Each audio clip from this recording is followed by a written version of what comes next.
Estamos en Matices con Ronnie Monge, diputado de Liberación Nacional. Don Ronnie, bienvenido y ahora sí oficialmente a Matices, la ley contra el maltrato animal. ¿Qué es lo que busca la ley contra el maltrato animal? Aunque su nombre lo diga, pero en específico, ¿qué es lo que busca, don Ronnie? Bueno, la ley en realidad es un proyecto de reforma a dos leyes. La primera ley es la que se reforma en la Ley de Bienestar Animal. Ahí en esos son unos artículos que lo que pretenden es darle responsabilidades a los dueños de animales, por ejemplo, la obligación so pena de multas fuertes si no recogen los excrementos cuando los llevan a parques, que además tienen que tenerlos en lugares adecuados, que cumplan con los requerimientos de salud y que no hagan que se fomenten ningún tipo de enfermedad por tenerlos en lugares no apropiados, ni tampoco encerrados en jaulas o cosas que vayan más allá de los espacios de libertad medianamente admitidos por las técnicas veterinarias. Asimismo también queda estipulado algo que ya es permitido en Costa Rica en esa reforma, que es el artículo 15 bis, para que todo lo que son topes, corridas de toros, cabalgatas y tradiciones avaladas legalmente en el país sigan siendo permitidas. Esto no era tan necesario porque ya hay una ley que da todas estas facultades. Sin embargo, como esta ley ha sido una ley de consulta, de respaldo de las bases, de los sectores, porque hemos consultado absolutamente a todos los sectores, ellos quisieron que por claridad la ley, aunque hubiera otra ley que ya lo estipulaba, quedara allí por escrito. Entonces se hizo esa introducción de ese artículo para que quedara definido la parte de la permisibilidad con respecto a eso. Y la segunda parte del proyecto de ley es una reforma del Código Penal donde se crea la tipificación del delito por el maltrato y por la muerte del animal, que ahí básicamente es donde yo creo que se da la objeción de algunos de los grupos y sectores. Primero porque hay un sector que yo creo que ha sido público notorio, el sector de los galleros, que ha venido desarrollando por casi 100 años una práctica ilegal, pero como no tiene ningún tipo de sanción fuerte, ha seguido haciéndola al margen de la ley.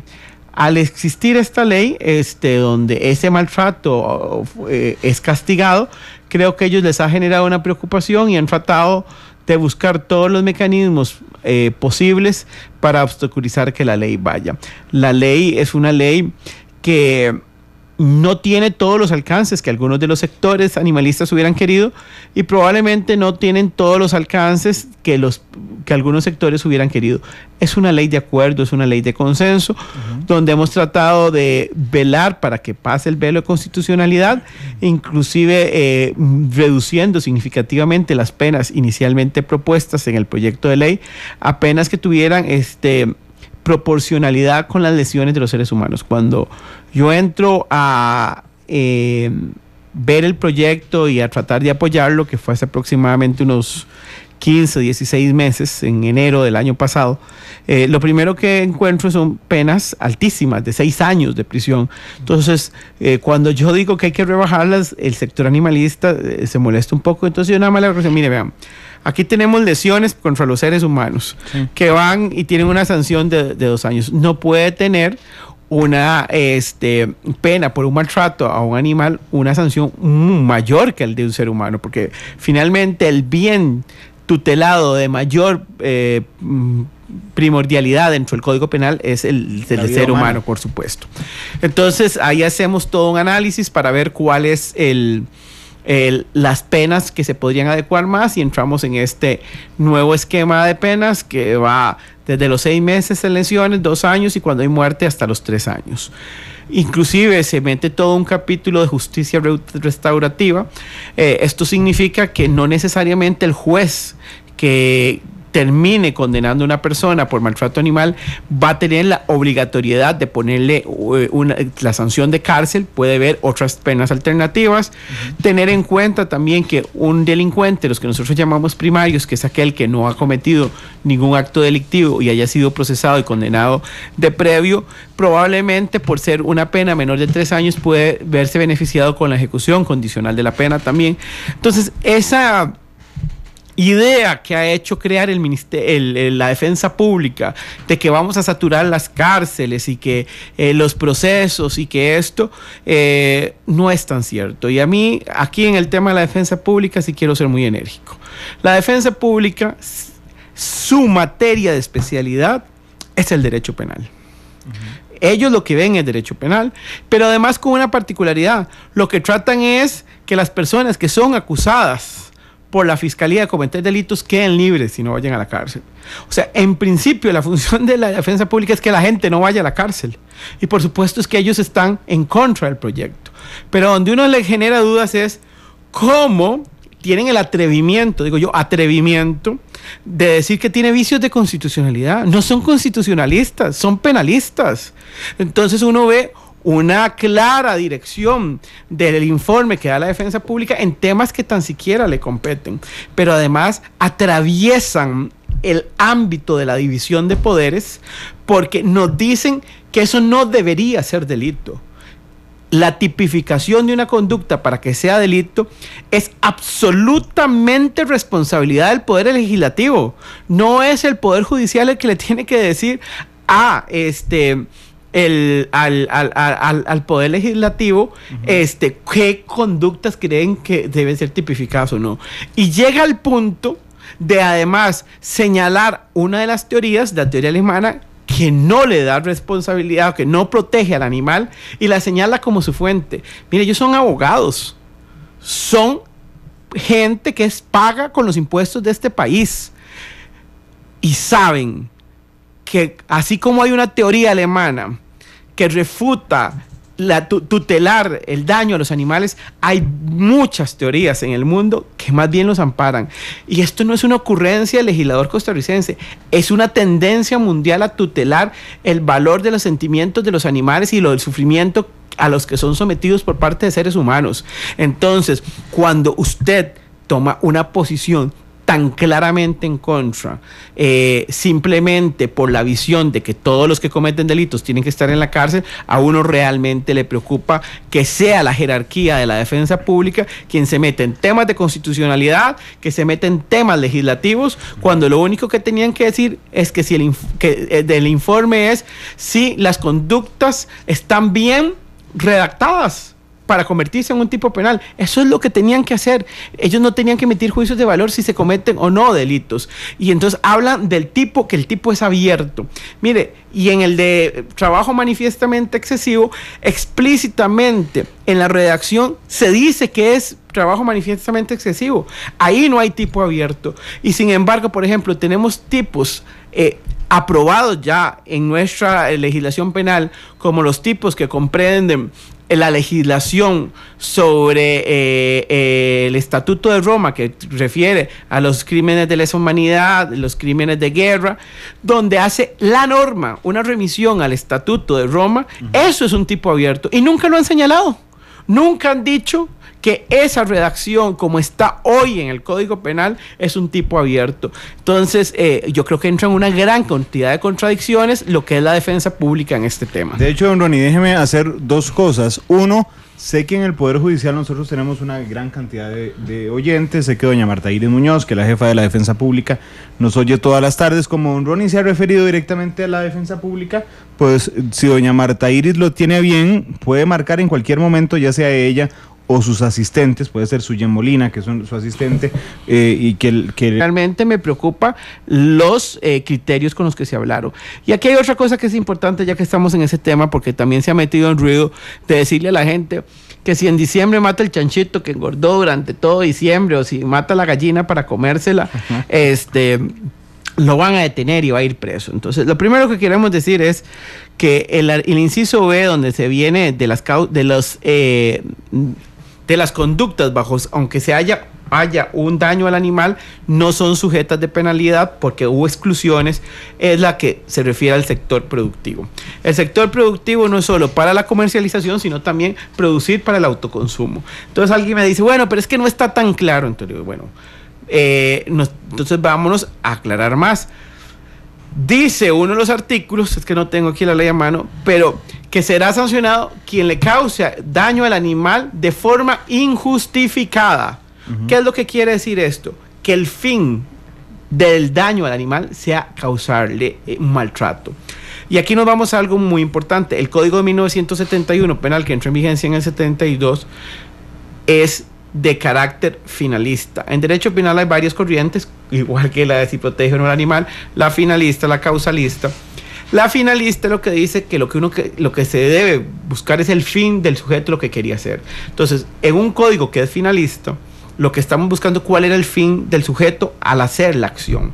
Entonces, por ejemplo, si yo voy manejando por la calle y un perro se me atravesó y lo termino matando, hay muerte el animal, pero no tengo como fin evidentemente matarlo. Entonces no es cierto que hay que iniciar una investigación y aplicarle después el sobreseimiento.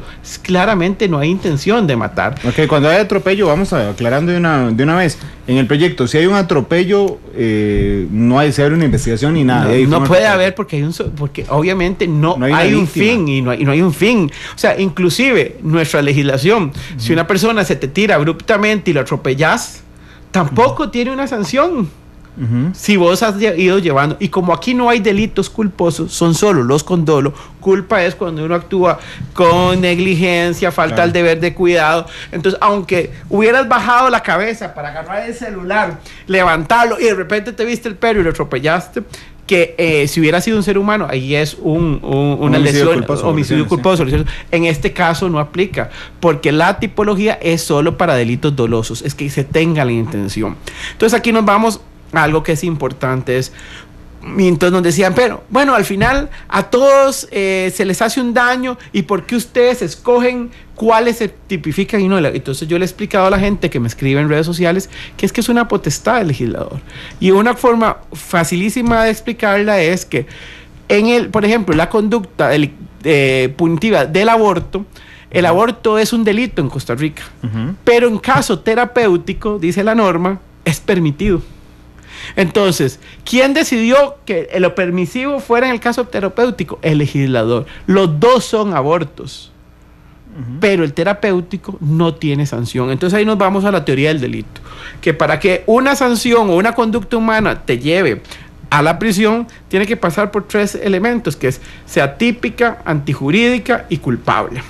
La tipicidad es que la norma dice, a quien matare un animal, entonces el tipo se divide en 2, el objetivo y el subjetivo. El objetivo es, yo maté a un animal. El subjetivo es la intencionalidad que yo tengo de matar a ese animal, en este caso, para causarle un daño. No porque me lo vaya a comer, no porque me voy a proteger de un ataque de él, no porque estoy parando una plaga, no porque es parte del sector productivo, que son todas las excepciones. Entonces, si yo no cumplo con eso, tan siquiera se sigue analizando lo demás. Típico antijurídico, que no hay causas de justificación. Por ejemplo, que venía un animal, un tigre, y se me iba a tirar encima, entonces le pegué 2 tiros. Eso es legítima defensa, porque estoy repeliendo el ataque de un animal, y entonces esa es una causa de justificación. Y finalmente, la culpabilidad, que es lo que nosotros llamamos que se le pueda hacer el reproche al individuo. Una persona, por ejemplo, insana, puede haber hecho una conducta típica, tenía la intención, antijurídica, pero está con problemas mentales donde realmente no se le puede hacer reproche porque él no tiene conciencia de que eso es bueno o malo.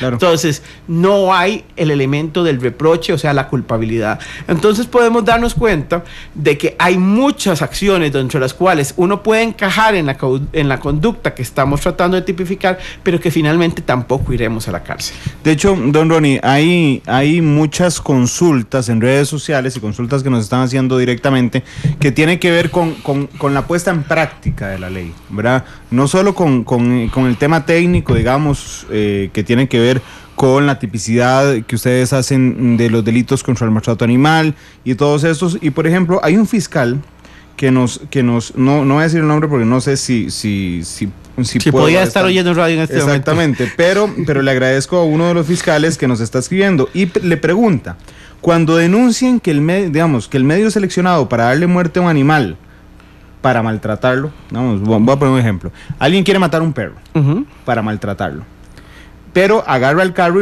y lo atropella de forma dolosa para causarle el daño.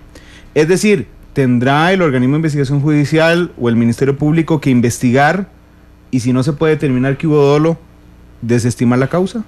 Mire, vea, una cosa es andar en carretera y otra cosa es que hay un perro frente a mi casa y la gente que está al frente me ve que le paso para adelante y echo el carro para atrás para volverle a pasar. Claro.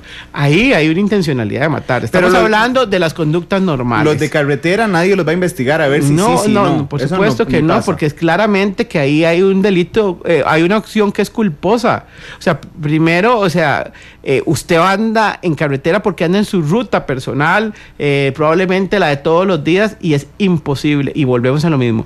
La intención de esta norma lo que pretende es buscar cuando claramente, y la ley ha sido muy clara en la redacción, se busca causarle un daño al animal. ¿Quién hace las pericias para determinar que efectivamente se quería generar un daño al animal? ¿Quién investiga? Mire, bueno, nosotros tenemos en el sistema de Poder Judicial algo que no tiene costos, que son los peritos, que eventualmente es si se plantea una acción por parte de alguna asociación para proteger, porque se le da también de conformidad con la teoría del interés difuso que está establecido por la Sala Constitucional, la posibilidad a grupos inscritos y organizados a presentar denuncias. Bueno, entonces el peritaje de un veterinario para analizar eso, como cualquier otro peritaje que se da en el Poder Judicial, puede ser pagado por esa parte, no necesariamente cargado al Poder Judicial. Y esa es una de las opciones que se está dando dentro del proyecto. Ok, esa es una opción, pero digamos, la opción más común, ¿cuál sería? Lo que es peritaje siempre por parte del Poder Judicial es funcionarios, diríamos como outsourcing, que no son parte de la planilla del Poder Judicial. Claro, pero pongamos el ejemplo de que yo vea a un vecino que manda un gato, ¿verdad? Maltrato, claramente. Claro. Llamo a hacer la denuncia. ¿Quién va a investigarlo? Bueno, ahí sí entra, obviamente, hay que recabar una prueba, que en ese caso primero es encontrar el gato quemado, esa es la primera prueba. ¿Pero eso quién no hace? ¿El OIJ? La fase de investigación tiene varios elementos, ¿verdad? El OIJ es la policía, que es la que recaba la prueba, se la pasa al Ministerio Público cuando considera que se ha conformado un delito, y el Ministerio Público empieza a hacer el análisis de esa prueba para determinar si hay una acusación o no. Si no hay prueba suficiente para levantar una acusación, se desecha sin tan siquiera hacer la respectiva notificación. Si hay elementos suficientes de prueba, el Ministerio Público comprenderá con toda la etapa procesal que está establecida en nuestro código. Claro, pero ¿y qué dice el OIJ y el Ministerio Público de este tema? Mire, ¿le recarga, no le recarga? Porque la queja eterna, tanto de la Fiscalía, a veces con razón, y del organismo de investigación judicial, es que están hasta aquí de trabajo. Miren, volvemos a lo mismo. Entonces, si siguen robando, no. O sea, por eso, pero sí es que son afectados. ¿Cuál es la posición que tienen, Ronnie? Siempre que se crea un delito, va a haber más trabajo, porque no era un delito que no se estaba investigando. Claro. Por supuesto que cualquier creación de delitos genera mayor trabajo de parte de las instituciones del Poder Judicial.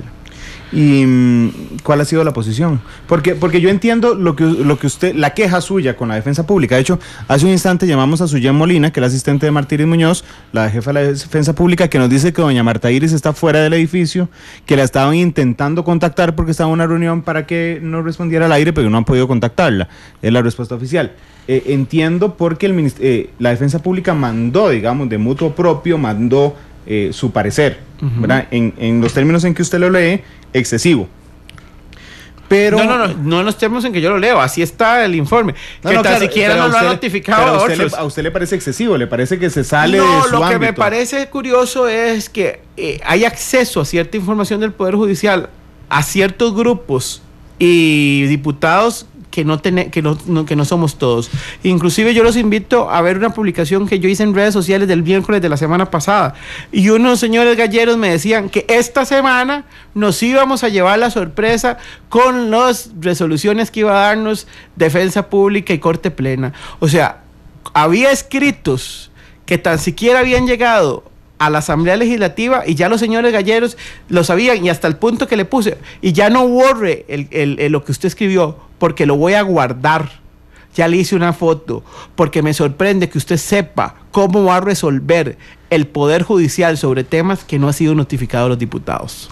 Sí, le entiendo la molestia. Ojalá pudiera aparecer doña Marta Iris Muñoz para plantearle este tema, pero cuando se discute un proyecto de ley en la Asamblea Legislativa, pues por supuesto que hay que llamar a las partes. Se consultó a la Corte. ¿Y qué dijo la Corte? Mira, la Corte son 8 días de plazo según reglamento legislativo. Y ellos el 10 de marzo, hace más de un mes, solicitaron 30 días de prórroga que no se les concedió de manera tácita. Ellos creo que lo están asumiendo porque la presidencia de la Comisión de Ambiente nunca les dijo que sí, y a esta hora, en este momento, no hay informe de Corte Plena. Dicen, como le digo, que ya hay una respuesta, pero no oficial. No oficial, ok. ¿El OIJ y la Fiscalía responden a través de la Corte?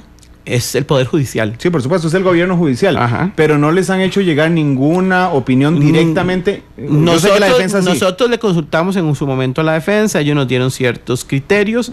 Nosotros consideramos, porque esta ley no la construimos solo entre diputados, inclusive espero no cometer una imprudencia acá, pero y si tienen que cometerla, pues cométala.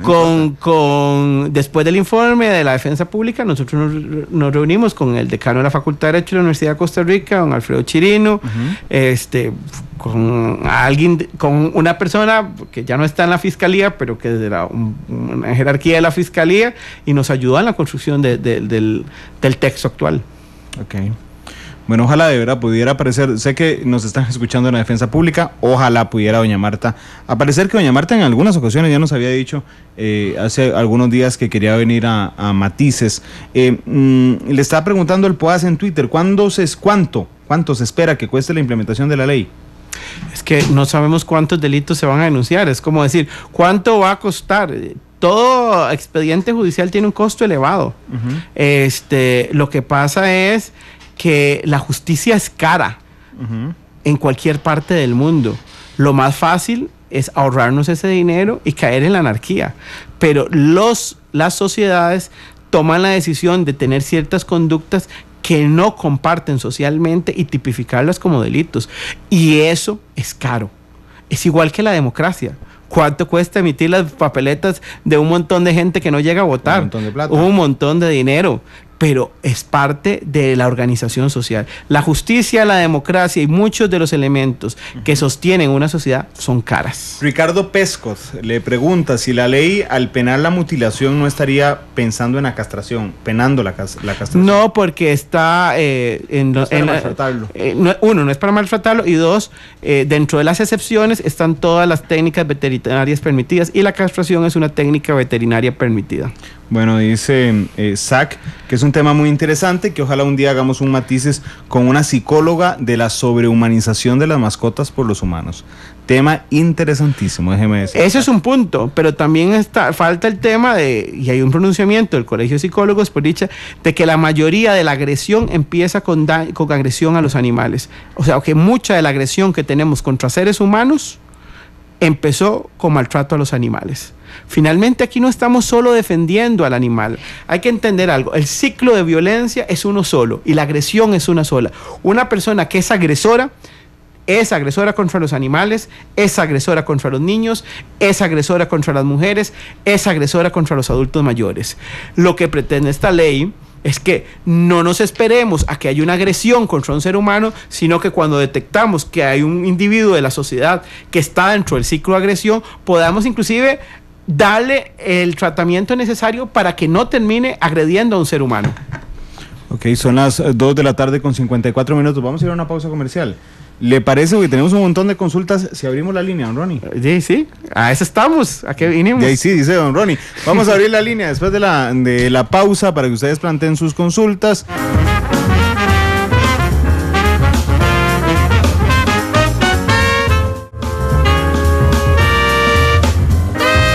Estamos con el diputado Ronnie Monge, impulsor de la ley contra el maltrato animal, que estuvo a punto de aprobarse en la Asamblea Legislativa, y justo cuando estaba a punto de aprobarse se le vino un montón de ruido, al que ahora se ha sumado la defensa pública, se sumaron los galleros, está don Otto Guevara, está Otón Solís con lo que dijo de las peleas de gallos. Bueno, se le ha sumado un montón de temas. Vamos a abrir la línea porque nos estaban pidiendo, estaba llamando gente a la cabina pidiéndonos abrir la línea para plantear sus consultas, así es que queda abierta a partir de ese instante, 905-222-0000. Si ustedes quieren preguntarle a don Ronnie cualquier tema sobre la ley contra el maltrato animal, de esas dudas que tenemos y que don Ronnie ha ido quitando de acá, que si matamos un chancho para la cena de Navidad o de Año Nuevo, si va a pasar algo, así es que 905-222-0000. ¿Qué pasó?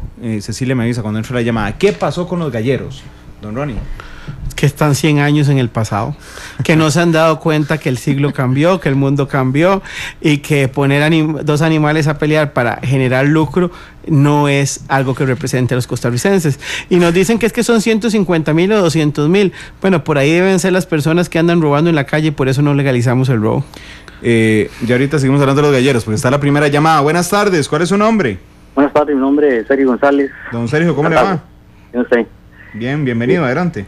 Sí, es que, bueno, escuché el programa hace poquito, con ese tema de los gallos. Hablaba Otón Solís, creo que es el que estaba a favor, decía que él que no ve como algo, que no le parece que haya una ley para los peleas de gallos, porque dicen que esos animales nacieron con esa naturaleza para pelear. Ajá. Pues, a ver, para mí yo tengo mis dudas con eso, o sea, científicamente, no sé cómo comprobar que realmente unos gallos nacen con esa naturaleza para pelear. La pregunta es, bueno, si esos gallos, no hubo un ser humano que los inculcara desde que nacieron, habría que ver si realmente se ponen a pelear solitos, ¿verdad? Esa es una pregunta. Entonces, eso es una. Y la otra, bueno, yo comparaba que si hay una ley para eso, los gallos, habría que ponerle una ley para los toros, ¿verdad? Para más que todo, para fin de año, ¿verdad? Que hay mucha gente que se va a divertir ahí, pero los animales están sufriendo. Sí, estamos de acuerdo. Para mí debe haber una ley. O sea, yo no estoy de acuerdo con la corrida de toros. Debería haber una ley para que eso se elimine. Buenas tardes. Gracias, don Sergio. Hay más llamadas, ¿verdad? Para salir de la otra de una vez. ¿De una en una? Sí, más fácil. Bueno, el invitado escoge aquí. Vamos a dejar esa llamada de espera. Nada más le recuerdo a don Sergio que ya la Sala Constitucional había resuelto lo de los toros. Sí, no me dejó contestar, perdón, se me fue adelante. Sí, me fui adelante, le leí la mente. Miren, primero, por supuesto que los animales no nacen para pelear, pero como cualquier animal, cuando usted invade su privacidad, su círculo, la reacción es instintiva de defensa porque sienten amenazados. Recientemente salió un video que vi en YouTube de 2 cocodrilos peleándose, muy violento. Pero eso no significa que los cocodrilos nacieron para pelear entre ellos, ni vamos a hacer un estanque, vamos a hacerle graderías y vamos a cobrar y vender guaro contrabando y otras cosas para generar lucro de ver 2 cocodrilos peleándose. Ni le ponemos espuelas, ni le sacamos filo a los colmillos. Aquí el problema es que el animal cuando recula, llega una persona, como se puede ver en los mismos videos que ellos plantean, y lo vuelve a tirar a pelear. Hay un momento donde el más débil trata de huir, pero ellos no lo dejan. Y entonces ahí es donde se comete el acto de violencia. Es como cuando si vos y yo nos ponemos a pelear, después de los 3 primeros minutos que me vas a tener en el suelo, lo que voy a hacer es salir en carrera, no voy a dejar que me mates. Bueno, yo no estaría tan seguro, pero bueno, son las 3:03, vamos a la siguiente llamada. Buenas tardes, ¿cuál es su nombre? Buenas tardes. Sí, ¿cuál es su nombre? Rogelio, a la orden. Don Rogelio, gracias por llamar, adelante. Yo quería saber si entre la ley también está algún castigo para los dueños de más en perros que permiten que el perro pase toda la noche ladrando, que no deje dormir al vecino, que el perro provoque un accidente en la carretera, que puedan ir hasta muertos. ¿Hay algún castigo también para los dueños de los animales? Sí, en la parte de reforma, como lo dije al principio, de bienestar animal, viene una serie de exigencias hacia los dueños de animales, desde recoger los excrementos, que si no tienen sanciones de multa y todo lo demás. Y todo lo que violente nuestras normas de salud, que por ejemplo es la bulla, o los sonidos excesivos a determinadas horas de la noche, tiene control de parte de la policía y está reglamentada. O sea, el sonido de ciertos niveles que altera el orden público puede provenir de personas o de animales, y hay una responsabilidad de los dueños, por supuesto, de mantener el orden social de sus mascotas. Pero digamos, el perro lo deja andar en la calle, porque no sé, para no darle comer, para que vaya a comer lo que se encuentra en la calle. Pero todo el día molestando en la calle, ladrando en la noche. No, Eso es permitido. Si es un perro de la calle, como usted me lo define, y no tiene dueño, o es un dueño que no cumple con sus deberes, y por supuesto que el incumplimiento, como lo dije antes, de tenerlo en los lugares adecuados y además salubres, y eso implica la alimentación y otras cosas, tiene sanciones económicas. Ajá. Gracias, muchas gracias. Gracias, don Rogelio, a usted por llamarnos y por plantearnos su consulta. Pueden seguir llamando al 905-222-0000 para sus consultas. Le pregunté de los galleros. ¿Cuánto ruido, ya no los galleros, cuánto ruido le hizo Otón Solís cuando dijo que había animales que nacían para pelear? Otón Solís es un diputado más de 57. Tan importante es Otón Solís como Ronnie Monge, como Edgardo Araya, como Marcela Guerrero, como Ligia Fallas, como Rolando González, como Carla Prendas. Y ahí podría citar casi 33 diputados que hemos estado a favor de la ley. Sí, sí, no, yo estoy a favor y él está en contra. Él cree tener un criterio que yo no respaldo, y será cuando la próxima semana, yo espero que el lunes, entremos a discutir por el fondo del proyecto, daremos nuestros argumentos tanto legales respecto a este tema. Son las 3:05, tenemos otra llamada. Buenas tardes, ¿cuál es su nombre? Sí, buenas, Marco Solano. Don Marco, adelante, por favor. Sí, quería hacer una consulta con respecto a la ley, ¿verdad? Un problema que sufrimos en la zona donde yo vivo, específicamente, y son las personas que van a dejar animales perdidos, específicamente perros, ¿verdad? Llegan y nos dejan muchos perritos en la zona donde yo vivo, y somos nosotros los que sí tenemos corazón, los que tenemos que andarnos preocupando qué hacer con esos perros, ¿verdad? Obviamente uno no tiene la capacidad para adoptarlos, ni mucho menos. Entonces quisiera hacer la consulta si la ley se encarga de estas situaciones. Gracias. Gracias, don Marcos. Sí, también hay una reforma que dice que quien dejare abandonados sus propios medios animales tiene sanciones. Ahí lo difícil, y yo quiero ser muy honesto con la gente, es de que hay gente que llega y hace eso en las noches cuando nadie los ve, ¿verdad? Entonces, poder determinarlos es complejo. Por eso yo digo que a veces le han hecho una bulla sobredimensionada a algunos diputados. Donde yo termino convencido de que en realidad la objeción a la ley se llama galleras, porque todo lo demás es sobredimensionar los temas. 3:07, se llenó la central. Buenas tardes, ¿cuál es su nombre? Bueno, ¿aló? Sí, buenas tardes, caballero, ¿cuál es su nombre? Alexis Morales. Mira, es que el asunto de la ley, ahí se enjuagan a la boca con la democracia y la democracia. Si hay mayoría se aprueba, y si hay minoría no se rechaza, pero ponen un montón de mociones para que no se apruebe. Entonces, ¿qué es democracia? Ya las mociones las votamos, sí. Están las mociones de reiteración, dice el Movimiento Libertario que plantearían 5, y yo espero que la democracia la terminemos esta semana que viene y podamos darle a votación afirmativa en primer debate. 3:07, muchas gracias, don Alexis. Vamos a la siguiente llamada, 3:08. Buenas tardes, ¿cuál es su nombre? Gracias, mi nombre es Arturo Barbosa, para servirle. Gracias, don Arturo, adelante. Quería preguntarle al señor Ronnie, referente a los métodos de matanza religiosos, como son el kosher y el halal, donde el sacrificio del animal se hace en un animal que está totalmente consciente de que lo van a matar, donde ese sacerdote, que no es un veterinario, está frente al animal y el animal lo está mirando con los ojos saltados, y aún así le corta el cuello y el animal está sintiendo que lo matan. ¿Qué legislación está haciendo con respecto a esas tradiciones retrógradas para los métodos de matanza? Esa es mi consulta. Yo desconozco de eso, o sea, de ese tipo, porque la ley, que no es esta ley, la ley SENASA, estipula cuál es la forma en que se debe matar animales del sector productivo. No tiene un procedimiento donde cada quien haga lo que quiera. Desconozco que sea en Costa Rica, y si lo están haciendo al margen de la ley, porque la ley SENASA estipula cuál es el procedimiento. Son las 3:09, vamos a recibir una llamada más. Buenas tardes, ¿cuál es su nombre? Buenas tardes, Rodolfo. Sí, don Rodolfo, adelante, por favor. La consulta mía es esta. Se habla de juicios y de cárcel, pero recientemente, creo que una o dos oportunidades, la Sala Cuarta ha ordenado dejar delincuentes porque no hay campo en las cárceles. O sea, están sobrepobladas. ¿Ha tomado en consideración eso? Digamos, no hay jueces para llevar juicios de delincuentes, narcos, etcétera, y no hay cárcel para ese tipo de personas. Y van a meter gente en cuáles cárceles. Gracias, don Rodolfo. Don Ronnie. Mire, bueno, primero que todo volvemos al mismo tema. O sea, si incrementa la delictividad, es un problema del Estado, que tienen que tener los lugares adecuados, que además no solo es que haya cárcel, sino cárceles que cumplan con los requerimientos básicos de las personas que estén recluidas y privadas de libertad, donde hay que cumplir los derechos humanos y no pueden estar en hacinamiento.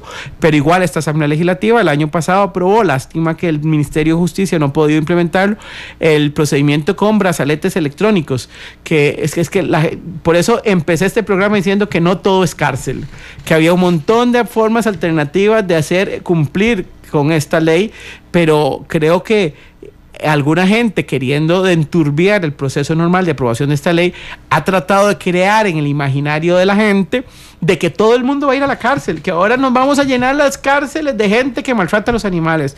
Bueno, lo primero que hay que decir es que yo creo que la sociedad costarricense tiene una serie de valores donde la menor cantidad de semanas al año hay maltratos animales con ese sentido de provocarle daño.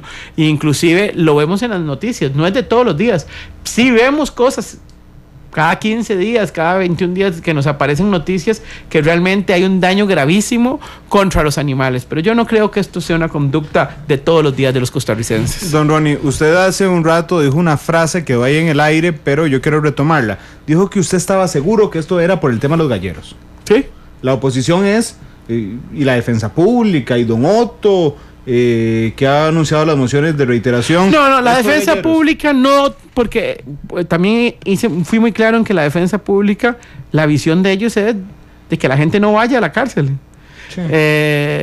O generarles un debido proceso, y eso probablemente, a ver, 10, 100 o 300 procesos más les va a generar más trabajo. Y probablemente ellos creen que hay otro tipo de conductas delictivas que deberían tener más atención de ellas que esta. Y eso es válido porque es una percepción de ellos y yo la respeto. Pero el tema finalmente redundado sobre los galleros. Yo recuerdo que cuando empezábamos a discutir la ley, nos hablaban de otros temas. Y por ejemplo venía el sector productivo y nos decía, es que yo no quiero estar eso, pero entonces se metían en el artículo 15 bis, que es el de las tradiciones, es que eso no tiene que ir ahí. Y uno no entendía, pero ¿por qué se mete el sector productivo, que ya se le hizo la exclusión, en el tema de tradiciones, de topes, de cabalgatas, de corridas de toros? Y entonces al final mucho iba en la reacción, es que hay que excluir el artículo 15, hay que quitar el artículo 15 bis. Bueno, yo terminé entendiendo, cuando se desencanta todo esto, de que el tema era que esté metida, que no esté metido las galleras. El problema es que ellos querían que se hiciera una excepción, tratando de decir que esto era una tradición. Una tradición no puede ser algo ilícito por más de 100 años. Sí, porque las peleas de gallos están prohibidas por ley. Desde Ricardo Jiménez seríamos unos... Sí. Literalmente el siglo pasado, casi hace 2 siglos. El presidente libertario. Ajá. Imagínate. El más liberal que hemos tenido, y gran figura de la primera mitad del siglo XX. ¿Usted cree que se vote? Don Ronnie, es que en la Asamblea Legislativa una sola persona, un solo diputado puede bloquear. Es correcto, pero yo creo que lo vamos a votar. Yo creo que cuando la clase política pierde la fe, pierde la esperanza, a un país se lo lleva, como diría mi abuela, candanga. Pero ¿no cree que don Otto Guevara, el jefe de fracción del Movimiento Libertario, puede bloquearlo? Yo he hablado con él me ha dicho que va a reiterar 5 mociones, y no tengo por qué no creerle.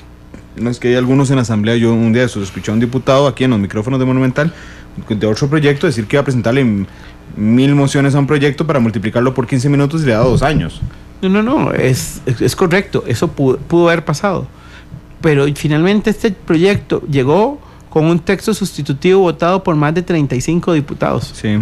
¿Qué le ha parecido la reacción del Poder Ejecutivo? El presidente Solís fue muy claro la semana anterior, creo, cuando le preguntaron de este tema a los galleros y dijo, aquí las peleas de gallo están prohibidas y punto y se acabó, y fue muy enfático. ¿Qué le pareció la reacción del presidente? Me parece que es lo menos que puede hacer cuando hizo una promesa de campaña que esto iba a ser ley de la República, y no ha tenido, aparte de un par de diputados de la fracción oficialista, más bien ha tenido en contra a diputados de la fracción oficialista. El caso de Otón Solís, lo cual me lleva a algo que es importantísimo. Otón Solís habla de la ética, de que la oferta electoral que hace un partido político se debe cumplir si no hay corrupción y si no hay engaño al electorado. Él no era diputado o candidato a diputado de una oferta electoral que le dijo a los costarricenses que iban a apoyar la ley de maltrato animal. No está siendo inconsecuente Otón Solís. ¿Y se lo ha planteado? Por supuesto que le hemos dicho. ¿Y qué le dice? Guarda silencio. ¿Quiénes son los dos diputados que lo apoyan de la fracción oficialista? Franklin Corella, abierta y manifiestamente por el trabajo, y Marcela Guerrero. Sí. Y Laura Garro, que ha estado en la comisión, también avalado, pero no ha tenido una posición en medios y en actividades preponderantes en defensa del proyecto. ¿El jefe de fracción del oficialismo? No lo he visto nunca en ninguna actividad importante del tema. Don Luis Paulino Mora, el viceministro de la Presidencia. Él ha estado detrás, pero estábamos hablando de diputados. Sí, no, por eso me No, brinqué. Luis Paulino sí ha estado muy de lleno. En él hemos tenido una mano para que esto avance. Don Sergio Alfaro. No lo veo desde julio del año pasado. Bueno, mentira, me lo encontré en el aeropuerto hace un par de meses.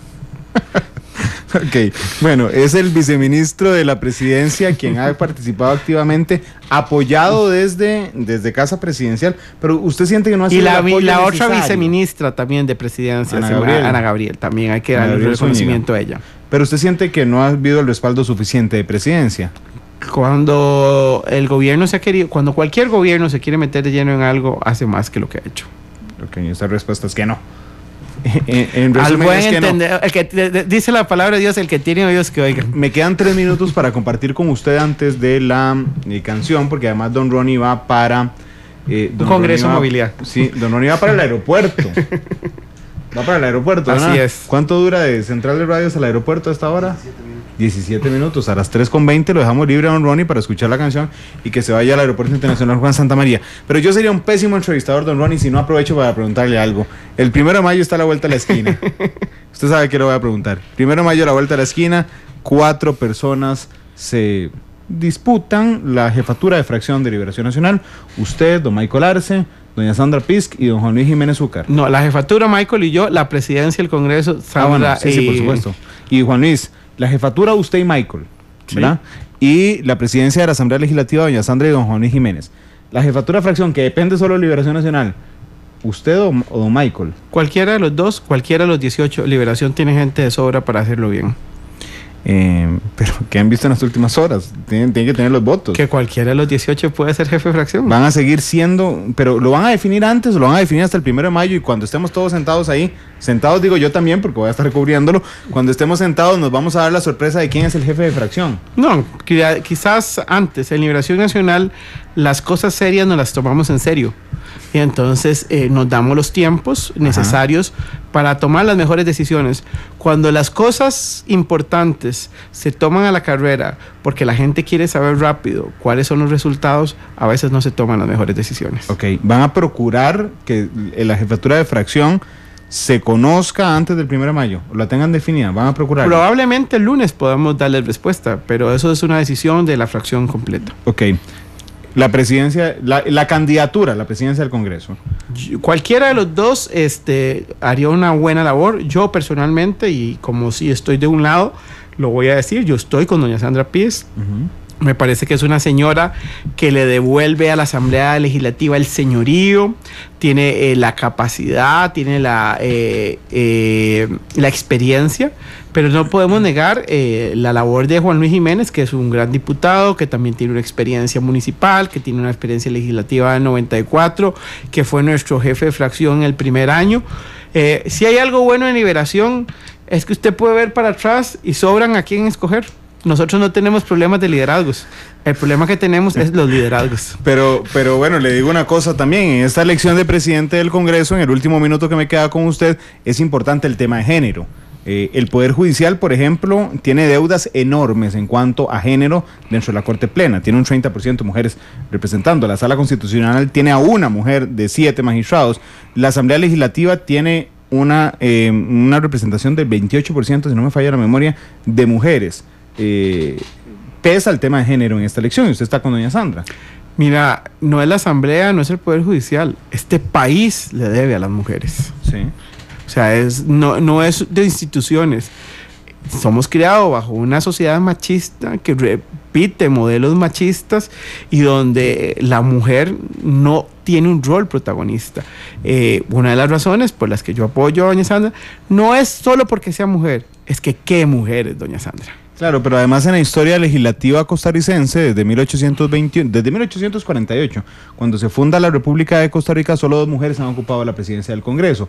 Y son 2 señoras realmente que han liderado ese poder de la República de manera innegablemente eficiente. Una es doña Rosemary Karpinski en 1986 y doña Rina Contreras en el año 2000.